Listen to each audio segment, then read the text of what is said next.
Les éléphants de savane, les plus grands mammifères terrestres du monde, vivent depuis des temps immémoriaux dans la vaste étendue du centre et du sud du Tchad.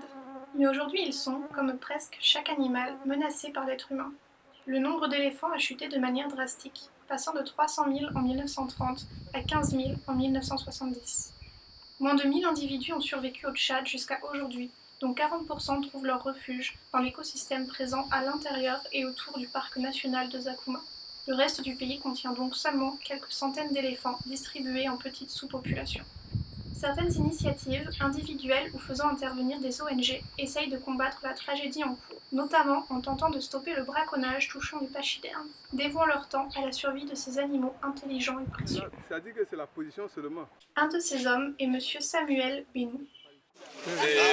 Nous devons avoir les braconniers dans les parages. Je profite de la présence de l'inspecteur des eaux et forêts ici et des agents, de manière à ce que nous puissions mettre une ceinture de sécurité autour de ces animaux pour les défendre. Sinon, à moins de 10 km de la ville de Baïbokoum, lorsqu'un éléphant tombe, c'est pas normal.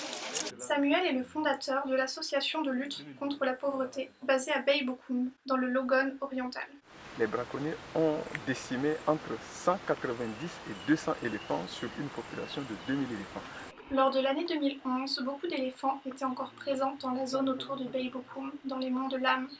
Aujourd'hui, il en reste peu, mais Samuel et ses collaborateurs sont constamment occupés à surveiller le terrain et à trouver des solutions afin que la protection des pachydermes survivants dans ces lieux se renforce. Les éléphants sont des herbivores et des animaux migratoires, si bien qu'ils détruisent parfois pendant leur recherche de nourriture les champs des cultivateurs autochtones. Ils détruisent systématiquement tout ce que les gens y cultivent, que ce soit les arachides, que ce soit le coton, que ce soit les céréales. Il en a toujours été ainsi, mais les populations de pachydermes sont maintenant de plus en plus vulnérables et il devient essentiel que les locaux prennent à cœur leur protection, ce qui ne peut pas être le cas tant que les éléphants détruisent leurs ressources. Heureusement, il existe plusieurs méthodes pour protéger les champs contre les pachydermes, et Samuel, dont l'organisation a également pour but l'éradication de la misère humaine et de la pauvreté, a choisi une technique qui implique les abeilles. Non seulement elles produisent du miel, mais elles protègent aussi les champs contre les éléphants qui craignent leurs piqûres douloureuses. En 2015, quand on avait commencé, on a trouvé que les abeilles étaient vraiment agressives. Et cette agressivité était vraiment intéressante, ça pouvait donc chasser les éléphants. Il fallut alors tester cette méthode, déjà connue en Afrique de l'Est et australe, afin de voir si elle allait donner de bons résultats, ici au Tchad. Avec l'appui d'un organisme tchèque nommé Save Elephant, les travailleurs et bénévoles de Samuel ont acheté du bois et du matériel pour la construction de 50 ruches en 2015.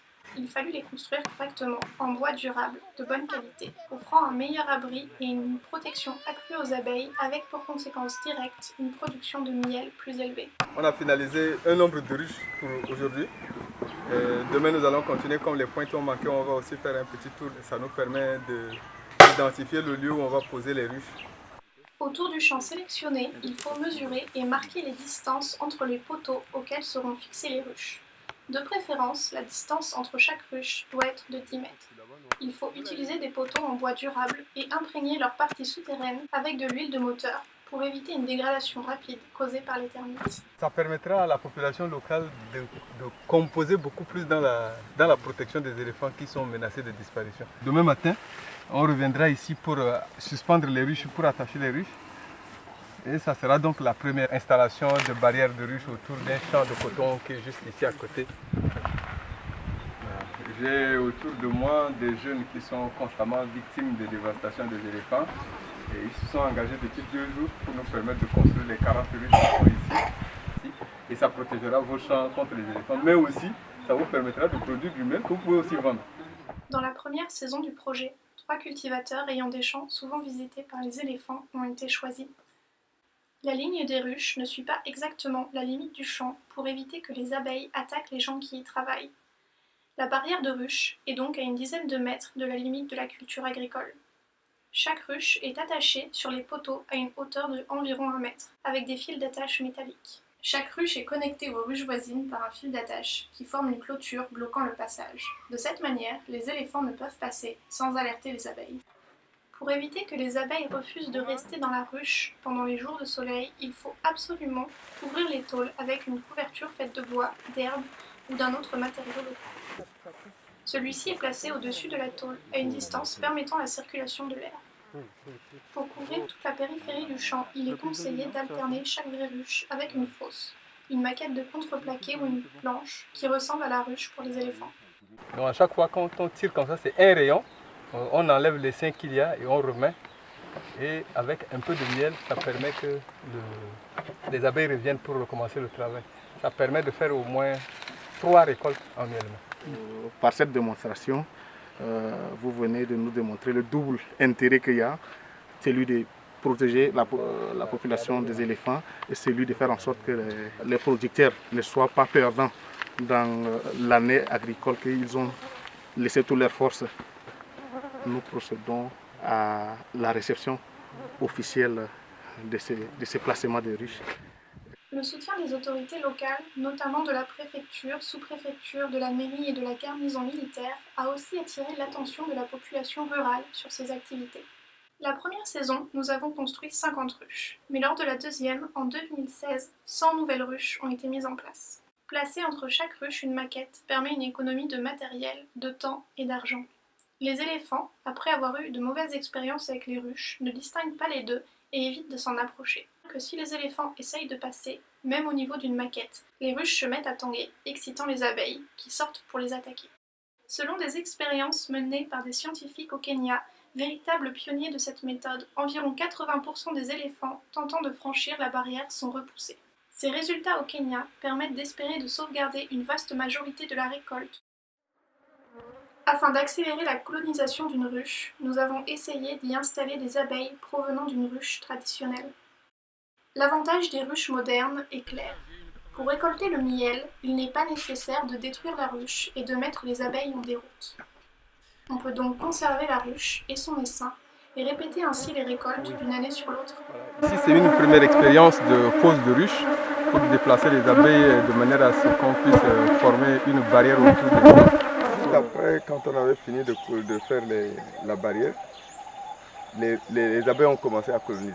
Donc ça a nettement amélioré les conditions de vie des gens. Déjà, le miel pouvait apporter un peu de nourriture, pouvait constituer un peu de nourriture à la maison. Ça pouvait nourrir, ça pouvait aussi soigner. Malheureusement, il existe un problème retardant le projet, le vol du miel. Des larcins ont en effet été observés en plusieurs occasions et certaines ruches sont restées vides depuis. J'ai à peu près 9 ruches comme ça. Bon, les choses là, ça nous aide beaucoup, mais paraît-il, on a même posé ça, là, les voleurs là. Ils ont venu, ils ont détruit 5 ruches. Avant, ça reste 4 seulement. Oui. C'est le dispositif de Baïbokoum autour du champ de Jérémie. On est venu pour voir si on peut faire une récolte de miel. Nous avons choisi une ruche qui a été récemment perturbée par les voleurs de miel. Heureusement, ils n'ont pas complètement détruit toutes les abeilles, ou même la ruche, comme ils le font parfois. Mais, pendant leur forfait, les voleurs ont mis les rayons sans dessus-dessous, ce qui n'a pas permis aux abeilles de se réapproprier complètement la ruche depuis. L'ouverture de la ruche nous a permis de retirer les parties remplies de miel, mais aussi de réarranger les rayons, du mieux que nous avons pu, ceci afin de faciliter la prochaine récolte. Nous avons fini de faire la récolte. Nous avons fait une première récolte qui est assez importante là ici. Nous allons donc présenter les résultats dans quelques temps. Quand on a essayé de faire la moyenne, c'est autour de 15 litres par miel. Ça, c'est une moyenne générale. Et c'est vraiment intéressant parce que généralement, avec nos ruches traditionnelles, peut-être 2 litres, peut-être 3 litres, on trouve que le miel rapporte de l'argent. Le miel soigne. Le miel est vraiment un tout. Avec Samuel, pendant la découverte des éléphants en brousse. Voilà, il y a les crottes là-bas. Les crottes sont là-bas dans l'eau. C'est encore tout récent. Quand on voit, c'est tout frais comme ça. On suivra pour voir si jamais on a la chance de trouver un ou deux qu'on peut filmer. Nous venons d'installer la dernière caméra et nous espérons que nous pouvons avoir les images d'ici à demain ou plus tard pour permettre qu'on puisse documenter. Les caméras cachées ici ont une double utilité. Elles nous permettent d'identifier les éléphants, mais aussi les voleurs de miel. Voici la première vidéo obtenue en 2015 par un de ces appareils. Les images montrent une famille d'éléphants qui approche une partie de la forêt pour se nourrir. Ce genre de vidéos permet aux conservateurs d'avoir une idée plus précise du nombre de groupes d'éléphants survivant dans les monts de l'Âne. mais aussi de leur composition sociale. Apparemment, il ne reste ici plus que quelques dizaines de survivants qui méritent tous nos efforts afin de les protéger. La définition de l'État, c'est chaque citoyen. Donc il faudra que chaque citoyen se sente responsable dans la protection, la gestion des ressources naturelles. Le destin de ces animaux extraordinaires repose entre nos mains aujourd'hui. Si nous ne faisons rien, demain, ils disparaîtront.